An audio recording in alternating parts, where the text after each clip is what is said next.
গালিগালাজ, মারধর এগুলা তার রেগুলার হ্যাবিট ছিল। তো আপনার চোখ লাল কেন? কি হইছে?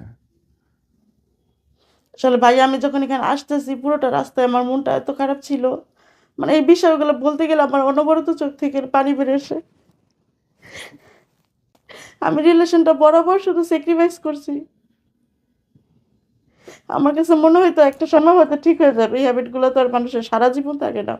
বাবু হইলে হয়তো ঠিক হয়ে যাবে। কিন্তু বাবু হওয়ার পরেও ঠিক হইল না। মনে হয় যে আমার বাবুটাই আরো বেশি সমস্যা তৈরি করলো। বাচ্চা হওয়ার পরে কমে নাই এটা? না, কমে নাই। বরঞ্চ বাচ্চা হওয়ার পরে তার কাছে মানে মনে হইতো যে বাচ্চাটা একটা ঝামেলা। সে আমার কাছে আসলে তার অসুবিধা হইতো বাচ্চার জন্য। বা বাচ্চার জন্য আমাদের কোথাও ঘুরতে যাওয়া হইতো না। সে বলতো বাচ্চার জন্য তার সমস্যা হয় ঘুরতে যাইতে। বাচ্চাকে রেখে গেলে তার ভালো হয়। বাচ্চাকে রেখে গেলে আমি ঘুরতে যাই বা ট্যুরে যাই, যেখানে যাই সে নিবে। বাচ্চাকে সাথে নিয়ে সে কোথাও যাবে না। আমি শুধু বউয়ের সাথে থাকতে চাইতাম। জি, জি। আমি ভাইয়া আমার বিয়ের পরে আমি বিয়ের আগে থেকেই আমি ২০১৩ সালে এসএসসি পরীক্ষা দেই। আমি তখন থেকে প্রচুর টিউশনি করতাম। জি।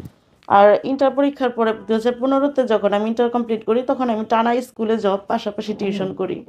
অনেক রাত পর্যন্ত আমি টিউশন করতাম। তো সেভিংসটাও ছিল ভালোই আমার। বিয়ের পরে সে আমার সেভিংস নিয়ে অনেক ঝগড়া করতো। সে হয়তো আমাকে সেভিংস দেখেই বিয়ে করছে। যে আমার যেহেতু আমি ইনকাম করি হয়তো আমার সেভিংস আছে।